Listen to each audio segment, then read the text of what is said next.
Welcome to You Are Not Alone. This is a safe place to explore all things spiritual and beyond. I am spiritual medium Erika Gabriel. Hello, beautiful friends. Welcome to You Are Not Alone. How are you guys? How are you doing? I am flying high right now. Totally flying high. I just had the most amazing conversation. I'm literally recording this after I just had the most amazing conversation. I had the best conversation with a medium. Now, you guys have been with me a long time. I have like 115 episodes. So I have interviewed a few mediums before, but even the mediums I've interviewed, they're so amazing. But like we talked about other things, like maybe their angel readings or different things. I interviewed literally one of the kind of most recognized and respected mediums out there. And I know you guys have heard of him. His name is John Holland. I wrote him like months and months and months and months ago, and he was like, timing's off. Try reaching out in the future, very nicely. And I was like, okay, cool. No stress, no drama. I was like, cool. Cause I already knew he was going to come on the show. I was like, I know I'm going to meet him, see him, have him on the show. So wrote him months and months and months later, like you said for me to write you back, after the new year, whatever. Will you come on? He's like, let's do it. It aligned. It was the right timing. So I just had a fantastic conversation with him. I was like a kid in a candy store because I don't talk to coworkers. Everyone has coworkers. I don't have any coworkers. I don't really talk to any mediums. And here I have this incredibly accomplished, amazing, talented medium. And it was just awesome to sit with him. John Holland he's an author of the bestsellers, Born Knowing, 100 Ways to Jumpstart Your Intuition, Psychic Navigator, Power of the Soul, The Spirit Whisperer. He has 3 Oracle decks and one they just made into mini, which is like you can put it in your purse. He is just, a servant of spirit, a true servant of spirit. He has incredible skills. He's been incredibly trained. He has huge events. He has done live events for 3,000 people. He's a wealth of information, a medium with true integrity. Also, can I just add, he has an amazing website. Go on there. He has you could pick an oracle card for free. He's got all the information. He does still do one-on-one readings. And he's just a lovely human and a kind person. He has a generosity of spirit. And he's a pioneer of mediumship. He's an amazing person. I had a fantastic time with him. I am so honored to have had him on the show. I'm so excited for you guys to hear him and hear us together. So enjoy this beautiful connection, podcast, communication, connection. Did I already say connection? Time with the incredible one and only John Holland. Enjoy, friends. So as we get started, I was preparing to do this interview and I was like, well, shit, I never, ever talk to any mediums. I never connect with any mediums. And I've been doing this for 17 years. I felt like I was a kid in a candy store. I'm like, how am I going to narrow this down with this master medium? Like, I'm just so excited to sit with you and be with you. And there's so many ways it can go. And I was also kind of laughing because I'm so used to probably questions that you get over and over again, but I have to ask some of those ones that you probably answered. First of all, where are you? Where do you live, my friend? I'm in New Hampshire. Where are you? Nice. I'm in Philly. Philly, yay. Philly. So, we know and I've told everyone and so many people already know who you are and just love you so much. But I want to ask you right off the bat, when did this unfold for you as a medium? How did this unfold for you? And did you have a dark night of the soul? Oh, right. Yes. So I take it we officially started the interview. Yes. We're Okay. in, babe. We're in. We're All in. right. And We're in. Welcome to okay, You Are I'm Not just Alone. adjusting And your face so you're not over here, looking right at me. So hello, everybody. Hello. When did guys, I already introduced him. This is John Holland, and we've been chatting for about 15 minutes. We didn't even know we started. It's going so well. So welcome, welcome, welcome, John Thank Holland. you. Thank you. Let me do this. Well, welcome. So I've always been this way, Erica. So I'll give you the beginning, not too much, but I was one of five kids living in New England, right? Five kids, Irish, Italian, Catholic family. And I was always the different one in the family. I wasn't out playing sports with my brothers. I was reading metaphysical books, anything that had to do with ghosts, spirits. I Dream a Genie, Bewitched, religion. Religious movies always fascinated me too, science. So I was like that as a kid. And, being in the was pretty much a street kid too.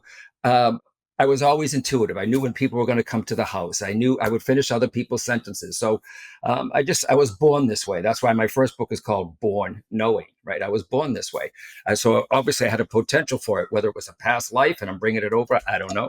But what happens, like anything, especially in society, Erica, is if you're a little different right now, even these poor kids with the bullying and social media, I was teased, I was laughed at, I was made fun of, especially by some family members. And when they do that, when someone says something's wrong with you, so I pushed it away, and it only came out for my teenage friend. When I was a teenager, I would do some things, whether I would tell them about something, but I was always fascinated by the subject. Then you asked about a spiritual awakening. Yes, when I was 30 years old, I had a automobile accident. I moved from New England to LA, and I was in my 20s, living in LA, party, having a good time, working different jobs. I'm right Yep, there. yep. Yeah. And, young and crazy, right? So I was in an accident when I was 30. And the accident, a lot of Hollywood, if you go to YouTube and watch and type in Unsolved Mysteries John Holland, you will see me there. Um, you know, oh yeah, portraying me. They even had an actor portraying me, and they did the accident. Yeah, it's pretty cool. It was the younger version of me, but it's there. Yeah. And Yeah. so it wasn't the Hollywood tried to make it like the accident made me a psychic. No, it Mm. awoke. I believe that when you have a spiritual awakening, for anyone who doesn't know, it's when something traumatic happens to you, usually a breakup, a divorce, a death, an accident. And sometimes you could lose your job and have a spiritual awakening, Erica. It's when people start questioning their belief, their whole reality of consciousness shifts. And that's exactly what happened. I was in a 6-year relationship that I stayed way too long. I moved out. It was going to happen anyways. And then I got my own apartment. I was working as a bartender for a hotel in Century City, right in Beverly Hills. And all these abilities that I had, and this energy was going through me. Like, maybe it was a Kundalini awakening where you just have this wake up. And Yes. all the psychic abilities that I had that I pushed down were there, about a 200% higher than they were when I was a kid. Why? It wasn't the accident. The accident aligned me because I got my life together. I was doing what I was supposed to be doing, sharing this gift, studying this ability. So it wasn't the accident, it was me, because I could have gotten in the accident and went right back to that lifestyle, right? But I got my shit together. Okay. In other words, I got my life together, and that's when it started happening. And then people started asking me if I want to do readings. I didn't want to do that, Erica. I didn't want the responsibility. What if I'm wrong? People's lives are in my Mm. hands. Do you know what I mean? Mm. So I said, I don't know if I want to do this. I started studying more and more. And then synchronicity, I'm a big advocate of that. I had it there. Obviously, the universe heard me. I met the right teachers. I met the right people. Somebody at an aromatherapy shop right off of Sepulveda Boulevard in West LA said, John, would you want to do card readings? I'm like, oh, no, I couldn't. She said, every Saturday, a few hours. I went, no, no, no, no, no. That's when it started. So I did little by little. And the reason why I started using cards is because when you sit there looking at someone and you're telling them about their life, like I'm doing, like you, right? People get weirded out. They're like, because you're looking right at them, but past them, Yeah. right? With the third eye. Yeah, yeah, right? Yes. You're looking past them. So I said, I think I better start learning how to read the tarot. So I bought a deck of cards, and that's how the psychic tarot deck and all my other decks came to be. The cards were talking to me, not what was in the little book, but what I was picking up intuitively. So that's where my deck, Psychic Tarot Oracle deck, came from. 16 years. I mean, what is it? 16 years now that deck came out, right? Now they're doing a mini version. That psychic, I wanted that deck to be how I read cards to help you develop your psyche. So that's what happened. And one last bit. So 2 years into doing readings, okay. And by the way, I didn't quit my day job. I didn't throw up the website. I don't even know if they had that then. You took your Um, time. I understood. I studied the mechanics of Yeah. how psychic ability works, aura, You chakras. honored it. Exactly. I didn't want Yeah. to just do it. I wanted to know, how is this happening? Why is this happening to me? What makes me this way? Why am I like this? Right. So 2 years into doing readings on Saturdays, kept my day job. 2 years into doing readings, something different shifted in me. That's when people on the other side started showing up. And I didn't know what the hell this was, because 23 years ago ish or more when this happened, probably 32, 42, 50, 30 years ago, when it started happening, I said, what is happening? I started studying mediumship. Well, I didn't even know what a medium was, nor did I know what a spiritualist was, right? So I went to the Bodhi Tree bookstore in LA, found Oh, every love. One of my favorite places on earth. It broke my heart when it you closed. Yeah, found you I would was going to ask you about Bodhi. Yeah, absolutely walk best. in there, you smell that incense, and it Oh, was older books too. And every book I found on mediums or spiritualists was from England. And I read about mediums' lives. There was no mediumship books. There was no John Edward, James, me, George Anderson, Suzanne. None of us, right? We weren't there yet. we only had Sylvia Brown. Yep. Who I who We I only had Sylvia. I toured for her for she was with Hay House, so I went on tour with her also, which is freaky. John, Um, I'm dying. You're blowing my yeah, mind. but I'm think about it. dying. I I got to ask you never about it. asked for this. It was following my path, right? And how do you know you're following a path? And everyone thinks, oh, doors open. It was easy. I'm not saying it was easy, but the synchronistic events were pointing me in the right way. And I didn't even know what manifesting was at the time, right? Or synchronicity. So 2 years in, people started showing up on the other side, and I started reading these books. What I think happened was, after 2 years of constantly, developing more and more, my aura, my consciousness must have expanded, because I tell my students, I must have had my consciousness high enough. I raise my energy, those on the other side lower theirs. And that's when the blending process happens, right? You link. And okay, I have somebody. It kept happening. Got those books. I was reading these books from England, how these mediums live their lives. I'm like, if I could only go here. 2 weeks reading these books. I said, wow, wouldn't it be great if I could go to England and study with these people? 2 weeks later, I'm at a party. I step on a person's foot. I left the party, went back in and said, oh, I didn't say goodbye to so and so. As I stepped back into the party, I stepped on a person's foot. And where were they from? England. And that's how it started. They had a place there. They said, if you ever want to come over, it just opened. And once I got over there, I was the Yank. And I must have had something, because they took me in. I met the best mediums, the best mentors. And I lived there for 2 years training, 2 years sitting in circle every Tuesday, learning what it is to sit with other mediums and to develop. It was fantastic. So basically, that's the long story of it, but it's the shorter story of it. So that's how it all happened. And one thing led to another, to meeting Hay House, to finding an agent, to all synchronistic. And I never set out, oh, I want to be a medium. Obviously, that accident aligned me for what I was supposed to be doing.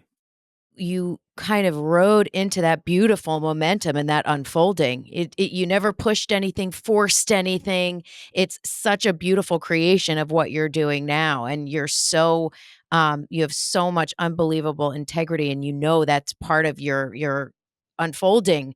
I appreciate that. Someone said to me, how's it feel to be a pioneer in this business, John? I went, what? I feel that makes me feel old, right? I'm like, he said, don't you consider yourself a pioneer? And he said, John, you were out there with your first book in 2003, way before everybody else. And what made me different? Hay House, they only did a short print run when Born Knowing came out. Well, it sold out before it was. They had to keep reordering even before it hit, before it came out when it was published. Because my story was that here's an American who goes to England, studies with these close knit people, spiritualists, not so close knit, but back then, and then bring the story back here of what happened, and it just blew up. And one thing led to another, and here I am professionally 23, 24 years later. And it's all about the teaching. It's about service, right? It's about service and helping people on the other side, right? So, help them connect here and loved ones. So I'm still doing it for, and I'll keep doing it. I'm slowing down though a little. So all you young fledgling mediums, hurry up. Come on up. Yeah. I'm here, although I'm not that young anymore either. Sometimes I'm like, oh shit, how did I be? Like, I'll go to, Exactly. get interviewed and I'm like, how fucking old are you? I'm like, you're 31 years old? Oh my God. So it is funny to kind of watch things unfold. And I wanted to ask you, have do you feel that people are elevating consciousness, right? So you started a long time ago. People had no idea what was going on. There was no Long Island Medium or this or Right. that, right? Do you see that people's consciousness are changing, that they're more receptive? Have what is your experience in connecting with people? I say the consciousness of man is changing too, though. You know what I mean? It's Yes, I do. or the veil is getting thinner, right? Because some people are touching on mediumship who have no idea. They might be sitting with a friend saying, "I keep hearing the name Larry, Larry," and the friend might say, "Well, that's my grandfather. His name is Larry," and the friend may say, "Heart attack." He's like, "Yes." So I think we're touching the edges of the spirit world. Okay, it does it mean to go be a medium? You can learn to play the piano. Doesn't mean you're going to be a pianist, right? Anybody. I think we're all born with this potential. Some are born with a higher potential. Some are born with a lower potential. You just have to work harder to develop it. I think we all have an ability, the potential for this work. It's a lot of training, but it's a gift.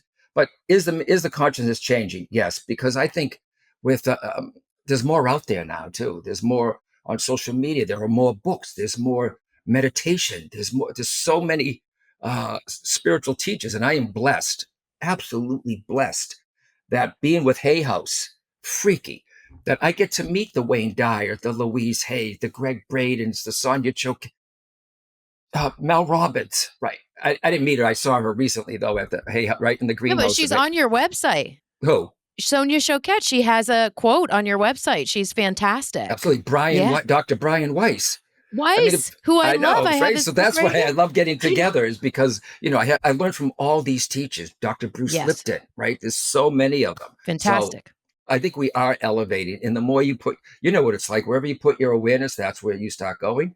So, but for those listeners too, I love talking to you, Erika. You're a spiritual being and a physical being. Honor both sides of you. If you're physical, forgetting about the spiritual, okay, that's a shame because it's part of you. If you're spiritual, and you know what I mean by spiritual, people who go way overboard, the Reiki classes, the prana classes, the intuition classes, the mediumship class, one after the other. That's you're pulling away from your physical sometimes too much. And when your friends start saying, "Oh God, here they come," then you know, right? Then you know it. 100. Yeah, to stick to only one side is living a life half lived. It's a constant balancing act with me to enjoy my physical life and this. So it's been like that for over 20 years, and I'm still trying to get it right. I always tell people at the end of the day, no matter how many courses you take, no matter where you go or what you do, at the end of the day, it's going to be between you and you. That's right. And you Yeah, can gain so much knowledge, and you should, from others. But no matter what, all roads lead to within. And that's if you're right. not willing to do that, you're not going to get there. The other thing you talked about is new mediums, and something that I think is really important. And for so many of my listeners, I have such devoted listeners. They're so awesome Cool. and they're going to love you so much. And, I always tell people, please don't dabble in mediumship. Don't get a message like you said for a friend and then go, I'm a medium now. I'm going to go out and charge for readings and tell. I'm like, you're not going to have a nice time and you're not going to be a safe person for people to read with. You're not prepared. Beautiful, because you say that, and I'm not putting down anyone. It's more of a calling, guys. All right. It's not like I Yes. saw somebody do it and said, I want to do it. It was there. I developed and I tell my students, if you're meant to do this work, there's many other ways you can serve yourself as a spiritual being. Yes. There's healing. There's so much that you can do. Right. I tell people, say a mother lost her child. Okay. I have a soft spot for that. And so a friend says, she loses her daughter, and the friend says, "Why don't you come? There's a medium in town. I've seen things like this before. Come with me." And the mother says, "Oh, I don't know." And they go, and then the medium that day is not ready yet to be on stage. All right, and they don't have a good night, and it shows that there's a whole different thing doing readings privately and on stage, right? You got to hold the link with the spirit world, get close to that, talk to yourself in your head, entertain the audience, keep them involved to keep the energy moving. If not, it's going to be a very sad, boring evening. So if somebody's not ready, that mother might say, and the medium doesn't have a good night because they're not prepared yet. The mother will say, "That's me. I'm never going to anything like this." So that one medium can represent all of us. So if you are going to go, you start off small, right? Start off small with small groups and build and build and build. Spiritual, this stuff about your spiritual ability. It's think of this word, Erika. Remember this word, unfoldment. It's an unfoldment, like a lotus, right? Yeah, like you're awakening. Yeah, Exactly. Little yeah. by little, but I wanted it fast enough. I wanted it really fast ending. And why is it taking so long? And then I got some words from my guides about you were not, um, you were like a, it's something, it's in Psychic Navigator. You are like a rose unfolding. You cannot force the bloom. Only when you can see it, feel it, and finally know it, it will happen. Right. So, yeah. So take your time and let the universe guide you. And like you said, too many people are popping up the websites. And I'm sorry, a weekend workshop is just an intro to what this work involves. You have to live a life of service. If you're doing it to be special, if you're doing it to be famous, which I've had students even say, I'm doing it to be a star. I'm like, oh no, Not no, going to no. happen. No, remember these words too. Newsflash. Right. What is the Newsflash. right, Erika? What is Yeah. the why behind the want? What is the why behind the want? Right? If you want to do it because of that, I'm doing it because I'm supposed to. It's right. I'm helping people. So obviously, it's still going, and I still see people privately, not because I have to, because I want to. I like that one-on-one connection with people. So, thank you. Yeah. That is so beautiful. It's interesting too, you talked about a mom losing her child. I always say, just with all the people I've sat with over all these years, there are 4 kinds of people in this world: women, men, pregnant women, and a parent who's lost their child. They're a Wow. completely different breed of human. That's And right. that's something that I've experienced. The minute I see them, it's just all around them. It doesn't mean you can't create healing and understand it. You just are, you're a different breed at that point. And That's is right. that what you're saying as well? You experience that? Oh yeah. Yeah. Absolutely. And you know, just when I thought I was going to give up meat, because it's a lot on your system. It really is, because all of it's going through. You are the vessel, guys. You are the vessel. Okay. I think people forget that. So when I'm giving information, I'll tell my audience this is not coming from me, it's coming Yes. through me, right? From spirit, through spirit, to spirit, the people in the audience, the recipient. Right? It's a lot. It does a lot on your system. So you have to take care. You have to take care of it. I forget what the question was, Eric. I beg your pardon. Oh, please don't apologize. We're vibing We're so high riffing. right now. There's so many places. We were just talking about parents that have lost their children Oh and just yes, your yes. There's been a couple of times where I said I can't do this anymore. When it was taking over, when there wasn't balance, when I wasn't, because I still kept a day job, right? And I said I can't do this. And then what happened? A parent comes to me, and and then the mediumship happens, and the child comes through, and I said, okay, that's why I'm doing this. So it's the mother of kids, and parents that have lost kids that kept me going doing this work. Yeah. Wow, that is so beautiful, and that's I know so many people are so grateful to you, and, it's interesting you brought up guides, and that was something I wanna talk about because I do workshops on connecting with your guides and your incredible guides. Do you do all of your readings and your stage connections with your guides? Do you do all your readings with your guides? What is your connection like with them? Yeah, I believe in guides. I know they're there. I rather the people get their. I rather people discover or yeah, discover who their guide is, as opposed to somebody else telling you who they are. To That's it. to show you, right? So That's what the workshops are about. I love it. I don't talk a lot about guides because I was raised with British mediumship, which is fine. It's all about evidence of a physical person who you've known, who you've loved, a family member. We didn't do too much guide work. I know they're there because um, when I was a kid, I used to dream of uh, Asian men with bald heads and gold robes, dreaming of them. I was from this ghetto of Massachusetts, like the town I lived in. They weren't around, except when we went to the Boston Common. I don't know if you know New England at all. The Boston Common is this huge place. They have swan boats, where you ride This boat looks like a swan. It's beautiful. Public gardens. It's in Back Bay. When I was a kid, my mother used to take us out every once in a while. A few times I was missing. Why? I was with the Hare Krishnas chanting. She's like, "Where's Johnny?" Hare Krishna, Krishna. I mean, I'm a kid and I'm chanting with the Hare Krishna. So, um, and when I went to England, there was one medium named Glenn Edwards, and he said to me, "Young man in the back," he says, "I usually don't do this at a service." He said, "But you know, you have a Tibetan guide with you, Oh my gosh, you're like, "Yep." right?" And someone says, "Why can't they be a plumber? Why does it have to be a Tibetan guy or a chief?" Elevated beings too, on the other side. So, um, and I went to see a British medium who's one of the best, or she wasn't really the best, Coral Polge, right? She was a spirit artist. Now I work with Joe Scheel, who's out of New York, New Jersey. And I'm sitting there at the Spiritualist Association of Great Britain. They had no appointments open. Then I saw Coral Polge was there one day, and I've seen her on stage work with other mediums. She does the drawing. Spirit artist is when they draw the figure of the person that they're linked with it, not even seeing a picture and turn it around. There's your mother, there's your child, Ooh, there's your kid. beautiful, Fascinating. beautiful. So she Wow. was at the SAGB, and they said, remember synchronicity again. I said, "Oh, Coral Polge is here." She said, "Yes, young man." She said, "But her appointments are all full." Just as I was walking out, they said somebody came out and said Coral's last appointment is not coming. She said, "Young Yes. man, do you?" And I went, "Yes." So she sat there, Yes. and as soon as she was a lovely British woman, and she started drawing, and she said, "You have an ability, don't you, dear?" And I said, "Yeah, thank you, Coral." And she said, "You have a Tibetan monk with you." And I went, "Twice."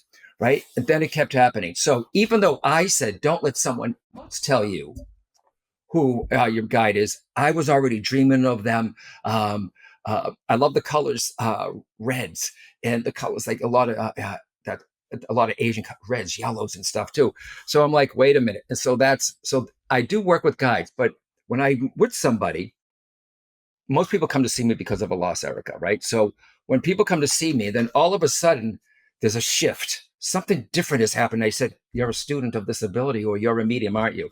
That's when it happens. It's only when I'm with people who are students, because it's easy to say, your guide is saying this, your guide is saying that. Now, back in the day in spiritualism, right? Back in the day, I'm talking day, late 1800s, 19, there was a gatekeeper on the other side who makes sure that it's the safe people that come through.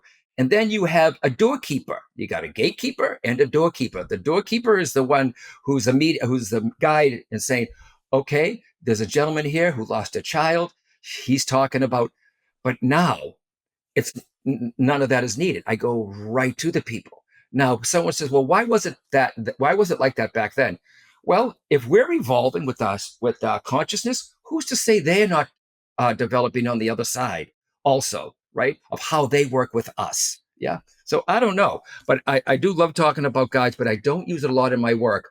But I know a lot of people who do, and I'm not putting guides down. Just for me, it's never been the number one thing that I do. Yeah. It's interesting you say that. I But definitely I when know I they help first me, Erica. I know they're there to inspire me and help Oh, me. When I'm writing, one yeah, last thing. When I'm sitting there on the please. couch, when I'm sitting there on the couch watching television, these words will come in because I'm not focused on writing.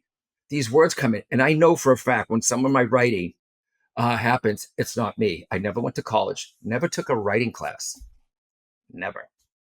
I know someone else is helping me do that. I think I have a comedy guide on the other side too at the same time. Yeah. So I know they're there and I know they're working. And when I was developing in England for those 2 years, I felt them get close to me. I would always feel like a warm blanket on my shoulders every time that I knew the spirit world was opening it up. I don't need that anymore because I know they're there. Yeah. Yeah, it's interesting because you're so accomplished and probably a lot of the things that you had in the beginning. For me, I had extreme physical reactions in the beginning with chills shooting up and down my spine. I never have that anymore. I have a completely different way that I Hmm. ground and energetic, and it's interesting you have this rich relationship with your guides, but it's a different kind of component when you read, and I so agree with you. I have no desire to reveal people's guides ever. I'm like, take my workshop or not, find another person's workshop and take it, but meet your own guide. It's such a profound and amazing relationship that you can create, in life to serve you. And people think that you're gonna a 3D rift is gonna open up. Out comes an Indian chief or something. They can come through with a feeling, a color, a number. You have to say, "How will I know you?" You got to work that partnership with someone too, and test ye the spirits, right? Test ye the spirit. If you're like, "Is this my imagination? I'm making up." Ask your guide. Show me a sign. Show me a sign that it's you in an unexpected way. Show me, right? Now, if I said that and I was developing, and I saw somebody um, at a store in a Tibetan monk costume, which you do see them, the monks, right? I'd say, "Oh my God," right? Not a year from now, if I was saying, "Show me," right? Or you never know how they're going to come through. They come out through when you least expect it in an unexpected way. So you know this is real. Yeah. And I believe in angels too, though. Yeah. Yes, well, it's so interesting. I don't play tricks at all with the universe. So I know a lot of people are like, if you don't show me a penny, then my dad's not here. They play sometimes tricks. I don't ever do that. But one time I was reading a book or something, and they said ask for something little and specific. So I'm like, okay, screw it. You know what I mean? I'll throw it out there. And I said, I'm going to throw out the wackiest shit ever. And I said, okay, fine. You want me to play tricks? Let's do it. Show me a purple monkey, right? And let it go to the universe. Went about my day. And my husband and I went to LA. We were visiting friends. And we're sitting on our friend's couch. And one of my friends had a baby. It was a little 2-year old. And he came running in and he looked me right in my eyes and he grabbed my hand and he opened my hand and he put a tiny little purple monkey figurine in my hand and then closed my hand. Blessed are the children. Blessed are I the mean, children. I was like, okay, okay. And it's so funny as a medium, we experience miracles every day, but I don't ask for things in my personal life, I should say, in that way. So I totally hear you. And it doesn't always have to be like that, is what I tell people. It doesn't have to be some big gesture, it's a subtle vibration, it's a Well, feeling, it's an energy. Trust it. I don't. I have people that work with angels. Rowley Valentine Hales, big angel people, right in the UK here. I never really called on angels, right? And then the other day, some stuff going on in my life too, like everything else that's happening in the world, right? There's a lot of stuff happening right now, right around us, right? So I said, "All right, angels, show me. I welcome you because you have to ask for the help. I'll accept any help that you want to give. Be with me, protect me, help me. Not that anything scary, right?"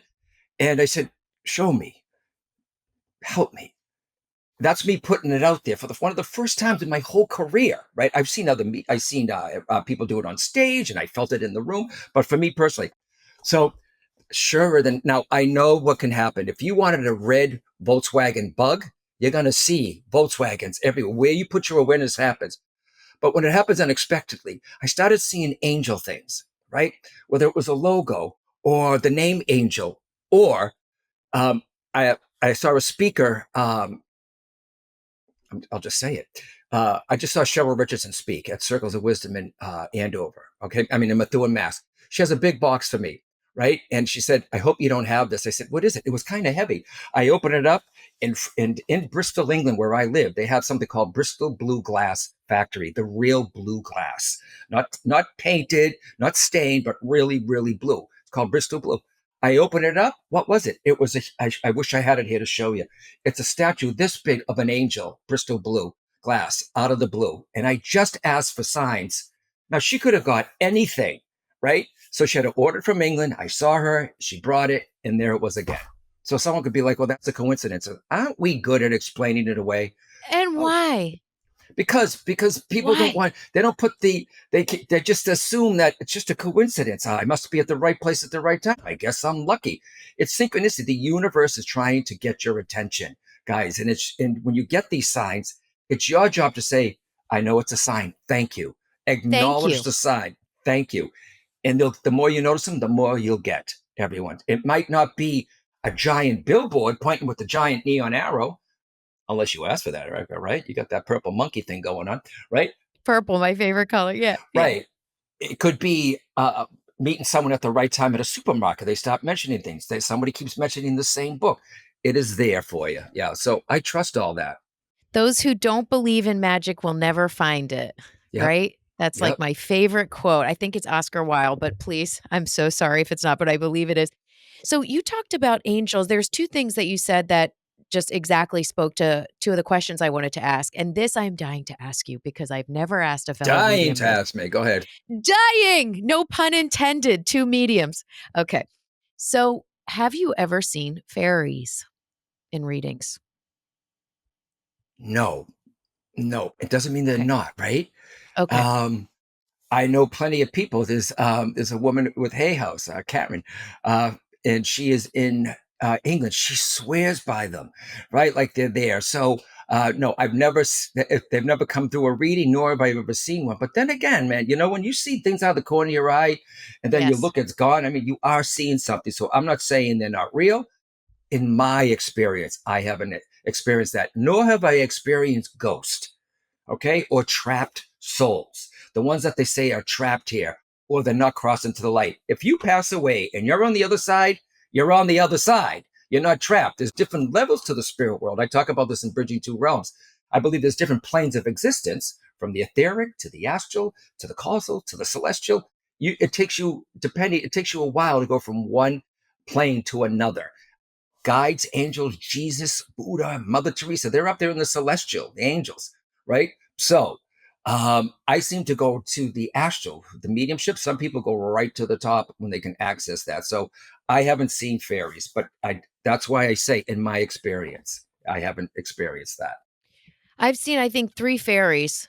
And, as a medium, you empty yourself out and just focus on the messages. And then as I'm seeing these fairies, Erica came back in like, this can't be. No, Right. girl, my skepticism come in. I'm like, okay, I need to just cool down for a second because I really didn't understand seeing them. So I just had to ask you that one. But Have you been to England? I have been to Oxford and London. Yes.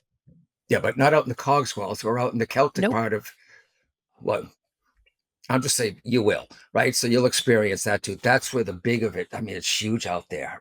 You know what I mean? So you'll get there. Glastonbury, Stonehenge, you'll get there. Well, You're England. young, Erica. You're young, You my child. Thank you. Well, I'm England. 31. I'm I 31. No, I am not 31. Trust me. I'm well into my 40s, but thank Oh, you. okay. No, I was saying I've had other people interview me that were 31. Oh, And got you. I I thought was you were like, saying you were 31. I'm like, oh, "No, when you said that to me, I'm like, yeah, right. That's so old. Yeah. no, John, my Botox is not that good, okay? It's not that Crazy. good." No, no, no, no. People will interview me and I'm like, oh my God, these people, she's like 31 years old. It's like shocking sometimes with age because you think you're kind of the same age as everyone. And then you realize, oh, I Right. guess not. No, no, no, no. I'm well into my 40s. But so you had mentioned a lot of things going on in the world and just everything we're experiencing. And there's so much intensity and chaos, and we're flashed with news 24/7. I don't have to tell everyone what's going on. We all know it, we all feel it. Um, what do you tell people to do to to regulate their nervous system, to cool down and to connect in with spirit and to connect in with what's real and what's truth? I find that the foundations all around us are shifting, changing, ending, right? From banking to school to education. All these solid foundations that we've had for years are changing, right? But the one thing that doesn't change, the one thing that consistent that never changes, is your soul. Is your soul, right? I wrote Power of the Soul in 2007. Now there's so much the word soul and soul work, books on soul. I did that in 2007, right? And I'm not like I did that. I was always aware of soul. Always go back to who you are, guys. When the crap hits the fan on the outside, try not to get sucked in, and we keep doing it to ourselves. Scroll, scroll, scroll, TV, right? Be aware of what's happening, but don't let it be obsessed with it too, right? Do what you can. So go back to yourself when the stuff is hitting the fan, right? I say go back to your own soul. This is me. I am soul. There, go back to you, to what your heart. Pull back when you pull in outside too much. When you keep saying, "I can't keep doing this. Why is this happening to me?" That's your soul's way of saying, you've done all this outside work. What about me? Right? You're a soul that comes with the body, not a body that comes with the soul. You're a soul that comes with the body, not a body that comes with the soul. You were a soul first, long before you came here. You're going to be a soul long after you leave here. So focus on the soul and going in for 5 minutes a day. And if you get too anxious, you can even do this. There's a chair. There's a light. There's my window. Bring yourself back to present. Do you know how? Have you ever had a day, Erika, or for anyone listening, have you ever had one of these days where you know you've done a lot, and then you said, I don't know what I did, but I was busy? A friend of mine who's Kerry Richardson, who's a clutter, she's a life coach and a clutter expert. She says, that's because you're not present, John. She said, we're so busy doing doers. We're not, instead of being. So that's when we're not mindful enough to be in the present. The power of now, Eckhart Tolle. Now it takes a lot of work to say, okay, breathe. There's the lamp here. Bring yourself back to the present moment all the time. And remember, go to your soul for that peace. That's who you really are. That's where the love is. And someone says, what does that matter what the world is? One person matter. Imagine if every one of us did that. The ripple effect that we could have would be fantastic. Yeah. Unbelievable. And I think that's the best because it's so simple. It doesn't mean it's easy, but it's so simple. Life will pull you away. Life will try to pull you away, Erika, from it. Yeah. It's interesting too, because some people will say, like, oh my gosh, I'm doing all that, an hour of yoga, an hour of meditation, and and they're like you said, just trying so hard to grab from the outside world to try and make it feel better. But you can make it simple and just find that energy, that calm within, because we know God is within each of us. So if you can tap into that in a gentle way, you do start to feel better. And I think also what you're saying, I mean, turning off the phone, turning off the TV, turning off all that input. I mean, we do that to my kids all the time. We're like, okay, Monday through Friday, absolutely no screens, no TV, no iPad, no phone, nothing. Draw, be bored, play an instrument, right? Go outside. Go barefoot. That's it. Go outside, run around, get dirty, scrape your knees. And yes, go back to that. And we do that all the time. We're very unpopular, my husband and I, when we do that to our Can I kids. ask how old your kids are? Sure. I have a 12-year-old son named Asa and a 10-year-old daughter named Naomi. Okay, so they're at that age, right? So, They're right in yeah, there. yeah. And, when I saw kids getting iPhones at 7, I'm not a parent. I'm a dog parent, or I was. I'm not judging, but I'm like, well, that's kind of young I would think that. Yeah. So, good on you. The kids are you, by you doing that, they're only going to benefit. They might not like you right now about it. How come that my kid, my classmates said, was sending me social media, you're a better parent for it. And I'm not saying parents that do that are bad. I'm just saying your kids will thank you. Maybe not right now, but they will thank you for it Yeah. because social media takes away the imagination. It takes away your intuition. How can you be intuitive? How can you have that spiritual unfoldment when you're constantly when this does it all for you, guys, right? And can I say something too, Erika? I say to people, I ask many people, do you sleep with your phone? Meaning, do you put your phone beside you? Now, some people use it as an alarm, right? But as soon as you wake up, right, you've had it. You were in the dream world, the spirit world, really. Your soul goes there over to revitalize, like your body revitalizes when it's resting, right? You don't pass away in the dream world. Okay, you come back, you leave that beautiful place, right? That beautiful place, and then most people, if the phone's there, they might lie there and they pick up their phone. They start seeing texting or Instagram or TikTok News. or news. Their foot hasn't even touched the floor yet. Okay. I say go there. When you wake up, put your hands on your heart. I am soul. Set an intention for the day. It takes what, 60 seconds? Okay. So before this is what a saying that I came up with, or it was given. Before you reach for your outer technology, reach for your inner technology. Perfect, right? That's so yeah, it's so perfect and it's so accurate and it's so simple. Again, it doesn't mean it's easy, but it's so simple and that's a beautiful thing. So you brought up dream state. What I would love to hear your take on astral jumping, if you've ever experienced going into other people's dreams, giving other people messages.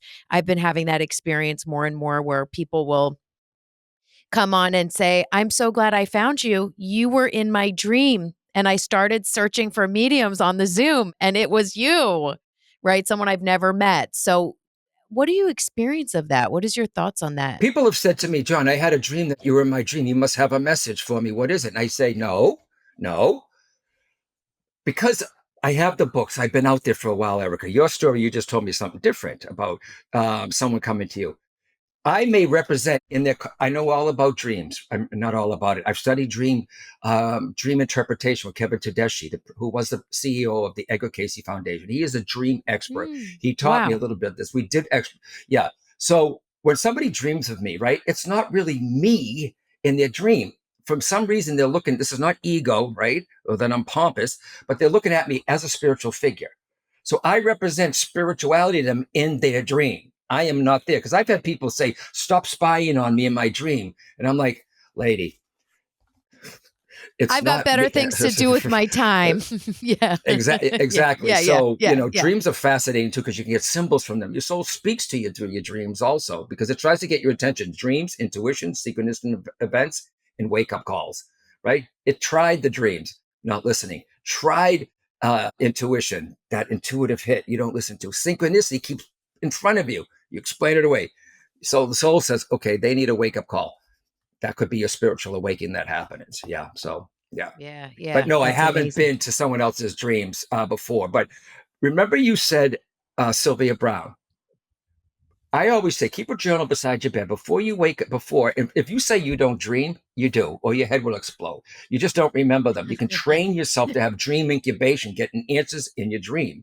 You can remember your dreams. You have the journal.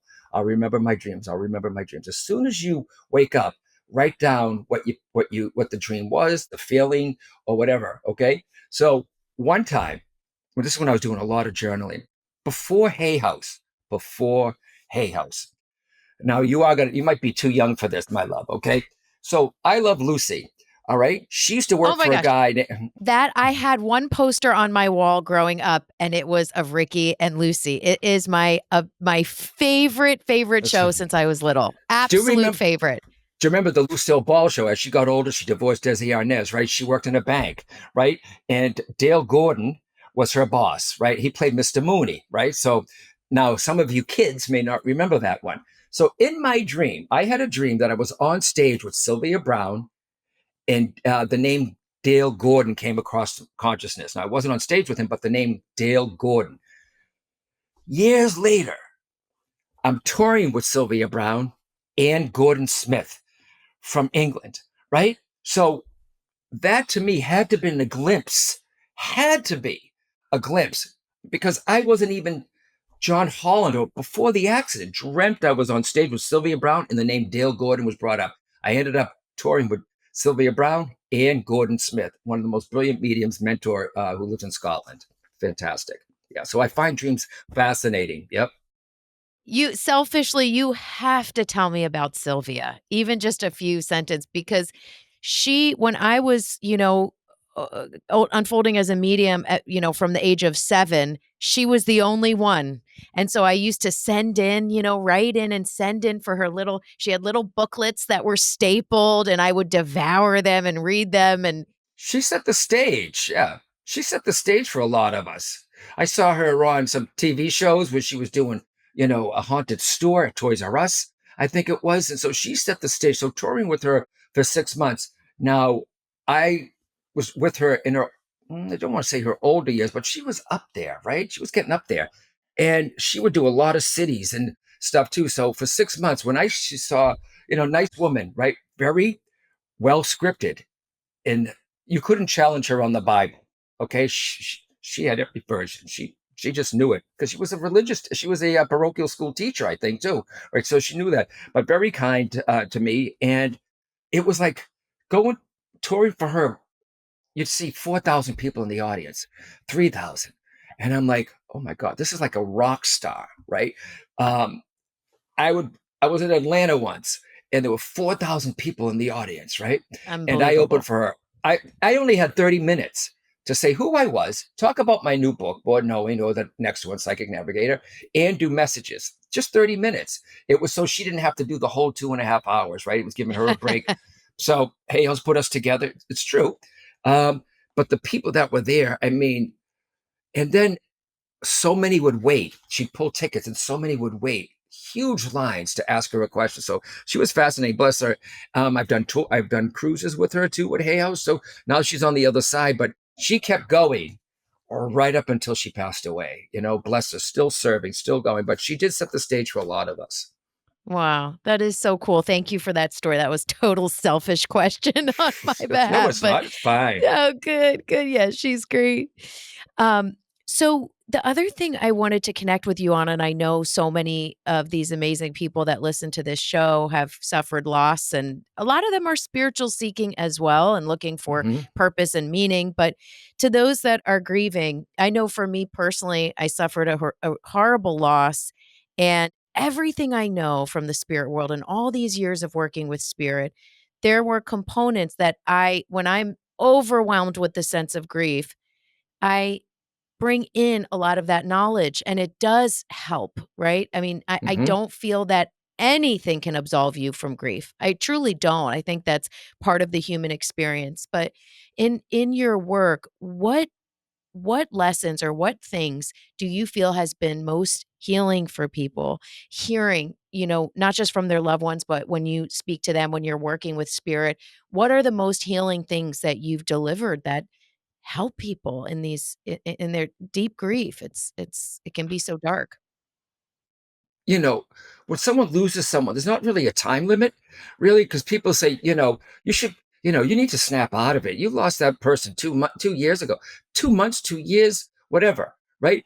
If your grief is affecting your life, how you live, how you eat, how you're taking care of your other kids, then it's time to see a grief counselor. I'm a big advocate of grief counseling. I really, really am. No medium should say I'm a counselor unless they really are. Unless they got the letters there. 100%. Right, because I've had people come in, they don't need a medium, they need a grief counselor. That's how bad, right? Yes, agree. I've sent so many people to therapy.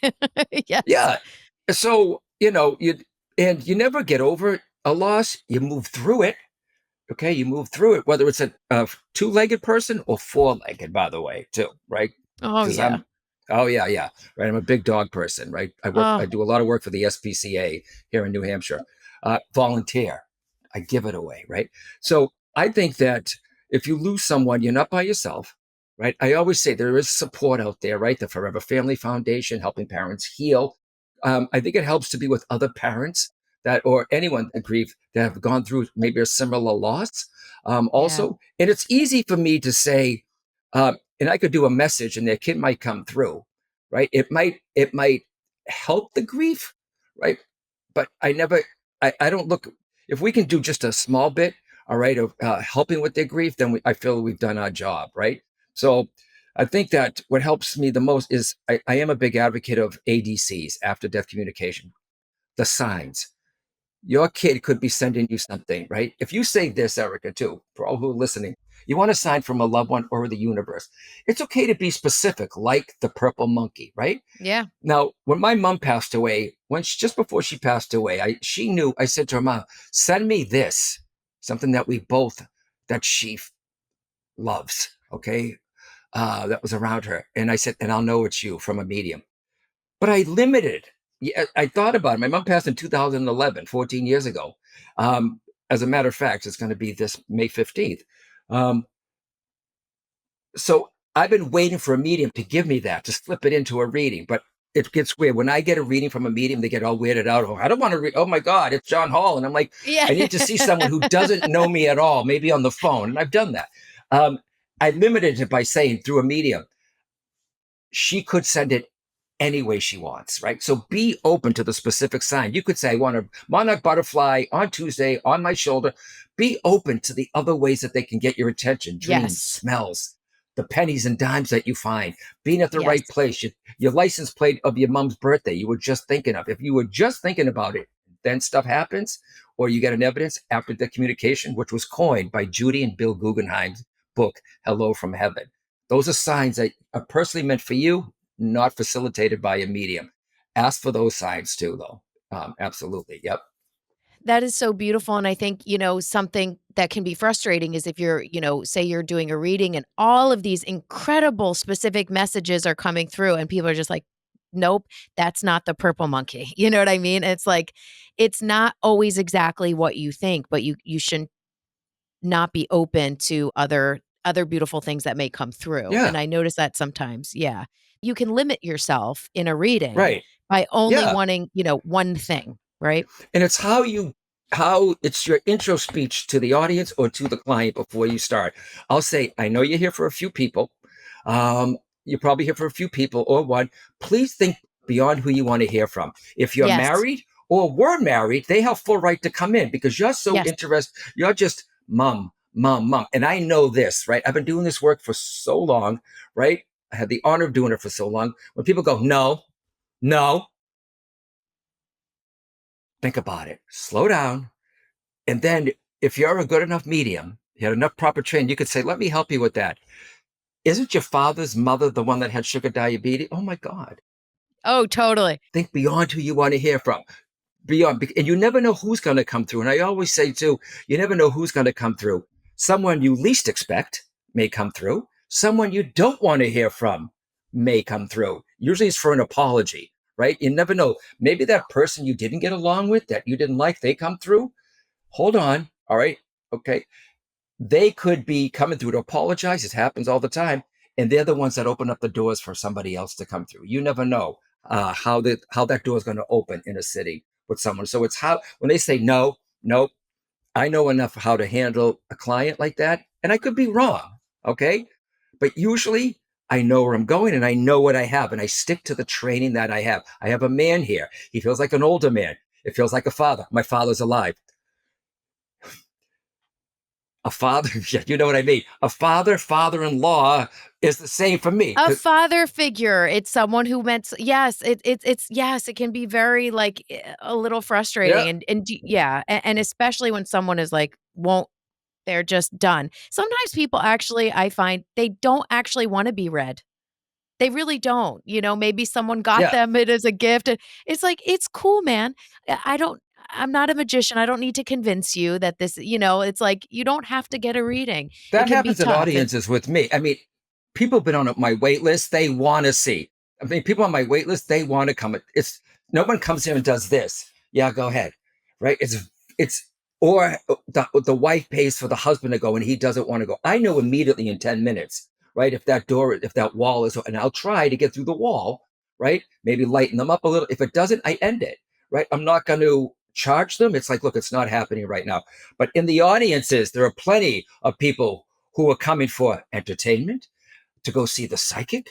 Some people drink before they come to shows. I mean, at dinners, which I don't like because if you drink too much, hate it. I could come to you, you get a little forgetful, right? Or the person that's sitting there like this, and I'll say, who, I don't even ask who's a skeptic anymore, right? Usually they're the ones that get the message. So I do get that.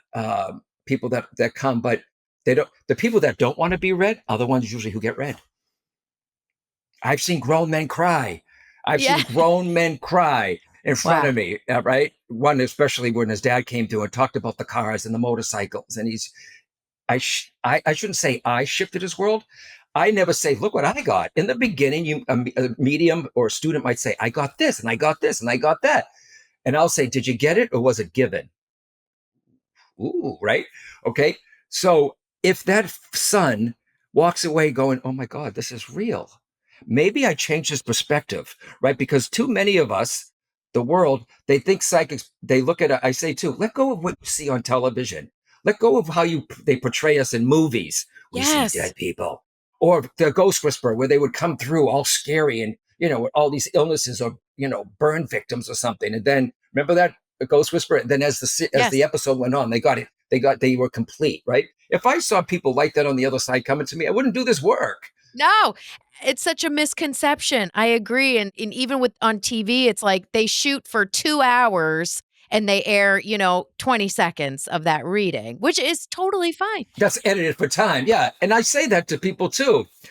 I'll see an audience. I'll say, how many have never seen a medium? A lot of live, but you've seen them on TV. You realize that that's edited, right? So right away you get the, oh my God, you don't know what it took to get to that point. And I'll say to the audience, you're going to see what it takes to get there. I'm not asking you to feed me. I said, but this is how it really works. So yeah, and luckily I've been doing it long enough that I don't know. I guess when I lived in LA too, Erica, I did some acting. I took some stage work, improv, maybe because of me being my mouth, Sagittarius, and that helps me to be on stage because I went from a small group of doing 10 people to 80 to being with Hay House, 3,000 people in an audience, right? You better be specific. And the guides, I couldn't say, I have a father figure here who passes at 70. He's talking about lung cancer. You're going to be so specific that out of 3,500 people at the I Can Do It conferences, it's going to be for that one person. The guides knew how to work with me. So I didn't ask for this. I trust. Scared shitless when I went out there. And it was like this. I'm coming to this side of the room. Who has the uncle with the 3 missing fingers? You see, and then that's what narrow it. And then the message would happen too. So I never planned it that way. They knew what they were doing. Just like when I did an event for Sylvia Brown. Remember I told you about Atlanta? And I didn't finish this story because so I'm up there, Oh right? yeah, Everyone, yeah, this is yeah. this is about guides. So I'm there. She loves hearing about Sylvia. So I did this event. It was 4,000 people. I was in Atlanta, Georgia, in the deep South. Okay. And 4,000 people. And I walk out on stage and I said, tapping the mic. Oh, do you hear me okay? I hear you. This is what Oh, happened. I had no mic in oh, front of good. 4,000 people. Oh, you are a See? good actor. I thought you meant it right now. Yeah. Right. And I said, and then this is what happened. She had a different audience too, right? They were yelling out, we can't hear you. Speak up. I was waiting for the Budweiser bottle to come out of the audience. You know what I mean? To hit me in the head. They were getting quite rowdy. So what do I do? What do I do? That's not working. I look at the event organizer who set this up and I said, Nancy. And she went, I'm like, what do you mean? There's 4,000 people. She didn't pull me off the stage. So what did I do? Hello, everybody. My name is John. I found the link. I brought 2 sisters up and it happened, right? So I just immediately, I knew that they were helping me with that. And then one more. I'm doing a broadcast for, it was a live broadcast when they were able to stream, and it was on Dish. This is when Dish networks were around, right? It was being streamed, and I go out there. I walk out there, and the lights are all down in the audience, and they're on me. And I said, "Hey, everybody!" I said, "Can we turn up the house lights, please?" I'm looking at the 3,000. Okay, can we turn up the house light? At least the mic worked, right? I said, "Can we turn up the house lights?" So I turned around can we turn up the house light? Nancy, the same one in Atlanta, said to me, John, we can't turn the house lights on because it's being streamed. You're on a spotlight for television. I went, it would have been helpful to tell me what I was walking out to, but what happened? How am I going to give a message to the audience without seeing them? Tell me, Erica, what do you think happened? I think you crushed it. I think you nailed it. They did. I Yeah. didn't need to see them. Everything went my clear Yeah. audio, which is spotty. Yeah, Okay, because we all have absolutely. a strong psychic. I mean, a strong psychic strength. Mine is clairsentient, clairvoyance. I Everything I heard from those on the other side was verbal, right Right. in You my were own led. mind. I You were was led. led. So lights go out. So imagine that on the other side. I always joke too. Oh shit, what are we gonna do? Okay, just let's just talk to him. So that was turned up high, and I said, they're telling me the name Margaret, mother passes from. So I got it verbally, so they know what they're doing on the other side. So Yeah. fascinating, and I'm always fascinated by this work, right? And I always give them credit because they're the ones that I'm just a good vessel. I'm wired. Trust me. They're the ones that are doing the work, right? If I get Yeah. beautiful evidence from someone, I'll be like, God, that's good. Do it again. It's almost like, Erica, you know what I mean? It's happening in front of us. We're just in the back watching. That's why I'm always, this is what keeps me going. I'm fascinated about how it works and even when it works. Yeah. Oh, yeah. That's amazing. I get amazed every single day.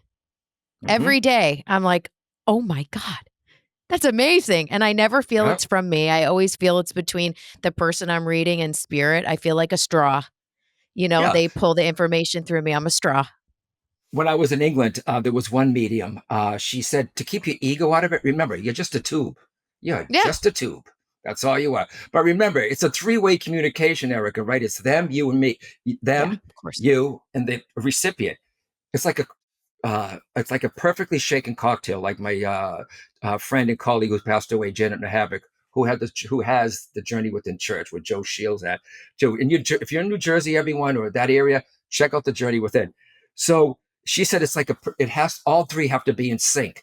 So the audience or the person. So I'm fascinated. They need me. I need you. Right. I don't just someone says I'll get an email and someone will say, "Can you connect?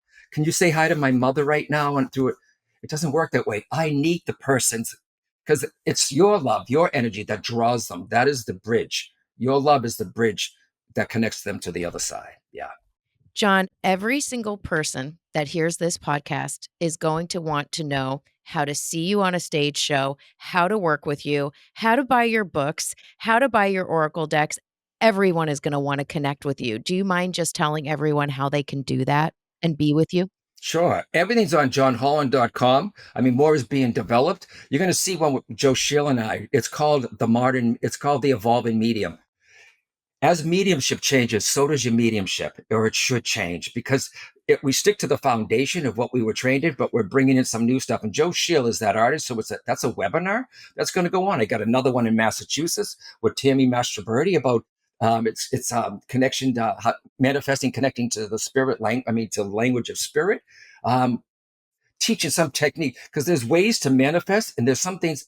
I'm doing the vision boards, I'm doing this, why is it happening? We can help you with that. But anything you want to know, you just go to johnholland.com. More and more is going to be coming up there too, though. And like I said, I'm slowing down a little. um, and I want you to remember too, if you're studying this work or you're not even into this work, your soul is guiding you, everyone, to something. Right, Erica? I see my work shifting. I'm more involved with, I'm doing I'm a big advocate for animals, right? I had a dog, Coda, who passed away. I do free events for them for the past 12, 13 years. I helped raise $350,000 for surgery so animals can have surgeries at the SPCA. $350,000. I'm being more drawn to energy work now with animals. So I'm now licensed, not certified as an animal Reiki practitioner. So the whole auric body, the energy healing, that's where I'm being guided. Not because I know Donna Eden, right? She's lovely too. Or I've seen somebody work on stage. What's the why behind the wand? I know I'm supposed to go there. So the mediumship will always be there, but my work is shifting. And I have to say, okay, remember, a lot of energy healing work too, though. I'm not saying it's a paid job. I don't know where it's going, but I'm preparing. I took Reiki 1, Reiki 2 again. I'm going for more training this month. But it's for a week. It's intensive training for me, because I don't know where it's going to go. Not as John Hall. Yeah. So watch where you. If something keeps coming back to you, I want to take that class. I keep being drawn to this dance class or this yoga class. That's your soul's way of saying yes, yes, go there. So you, Erica, same thing with you. Let your work shift. Let it change. Don't fight it. If your mediumship slows down, doesn't mean that it's off. It just means, how do you know that your guide, your soul, aren't working on something else, developing something else behind the scenes? Because mediumship does dip, right? You're like, well, okay, and that's when you just say, okay, it's are you getting enough rest? Are you taking care of your body? But let your mediumship take you. Let your spiritual path take you where you're supposed to go. Thank you very much. Oh, that's so beautiful. And it's such a great message for everyone in the world, really, is Yeah, just allowing and surrendering and having some of that allowance and grace with yourself and generosity with spirit and letting some of the surrender to God but um, yeah, go take to my place. site, Erica. Like you said, it's not just for advertising. There's free stuff there. Oh my There's gosh, he has footage. an There's oracle deck. You can choose cards on his website. I did it this morning and it was freaking awesome. I was like, this is the best card pull I've ever done. And there's three versions, right? Yes. Psychic Tarot for the heart, and Spirit Messages. So, and I got Yes. another one too, Erica. I have this. Woo! I have this deck I did with Laura Rainbow, the Let's see. mediumship training deck. Oh yeah, it's 50 Ooh, spiritual practices to help you with your mediumship. ooh, guys, get on these cards. These are beautiful. Why don't you That's so email me cool. your address so I can send you one of these, Erica, Oh, thank you. personally? God bless you. I would love that. Okay. But watch for the psychic tarot because they're going to come out with that new version too, though. All right. It's so small. It's in a metal container now. How cool is that? Yes. It's a Yeah. mini deck, you guys, that I'm looking at. Watch this on YouTube so you can see John and I together as well. But this looks so fun. That would fit in my, look at my bag. This would fit great in my purse, Yep. John. And what a I love purse it it. is too. I mean, it's even the book, and you can't. Someone's like, "How tiny is the?" It's fantastic. They are doing this versions that they did it. It comes out June 10th, so I appreciate that too. And this is the deck that I came up with that helps you develop. Also, there's tarot readings, then there's psychic tarot readings. So, but, I appreciate you. I appreciate your audience, and anything they want to know or how to get a hold of me. Facebook, Instagram, the whole shebang is So good. johnholland.com. Yeah. So good. So you are an absolute gift and a gem. And I could not love our time together more. I hope you'll come back on the show. And if you ever come to the East Coast, can you I don't want to make you promise, but can you think about us having coffee or doing a podcast or a live in person? Sure. Yeah, you're only Okay, great. you're in. What'd you say? You're in Philly. I'm in Philly. I'm in New Hampshire. So yes, I mean that's a hip and a scop. I mean that's a So, but I appreciate Let's it. You marinate. for those. She asked me last year to do a podcast. I said I am so busy right now. Ask me next year, and she waited and she marked it on a calendar and she waited that year and said remember, and I appreciate that too. Which means you're doing it for the audience, not just because I'm John Holland. Do you know what I mean? You're doing it to educate your audience, and you stuck to it. So, which is a good sign to me that you're a good spiritual person and you're doing what you're supposed to be doing, Erica. So, thank you. Thank you. God And plus, bless she's you, got a good friend. vibe too, though, and we're right up the same alley too, though. She's really We, cool, so I like you. we so Thanks. are. I can't wait to meet you. Well, I envisioned our podcast. That's why I was like, he can't do it now. It's cool. I'm unbothered. I'll call him when it's a good time. And then I felt that we were going to have this moment. That's why everything went so seamless. And I know we'll Yeah, see each other in person too. That's not a problem. I know it yeah. already. I'm a So big God hugger, by bless the you. way, too. So give me the biggest one when you see me. I'm so excited. Thank you, my friend. This is Thanks, great. And to Erica. everyone listening, just please get with John Holland, get on his website if you haven't already. And truly, guys, I am so grateful that you've stuck with me for 5 years through this podcast and been such an incredible audience. You give me so much energy, and I hope you're feeling the positive energy here from John and I. I know we're both sending you love, and I can say that. And if you take nothing else away from this episode, from this podcast, from hearing any of these words, please know that you are not alone. I love you all. God bless, and we'll talk soon.